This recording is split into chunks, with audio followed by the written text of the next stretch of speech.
गुण प्रगटे अवगुणनी मित्र का ना धर्म यही है।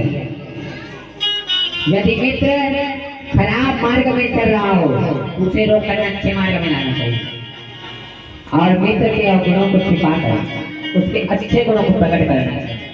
यही मित्र का धर्म है।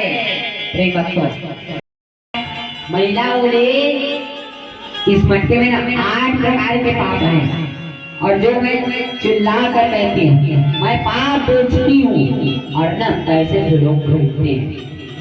कालिदास ने इस मटके में ना कौन कौन सा 8 प्रकार का पाप है। महिला ने कहा पहला क्रोध, दूसरा बुद्धिनाश, तीसरा यश का नाश और चौथा स्त्री बच्चों के साथ अत्याचार, 5वां अन्याय, 6वां चोरी, 7वां असत्य और 8वां पुण्य का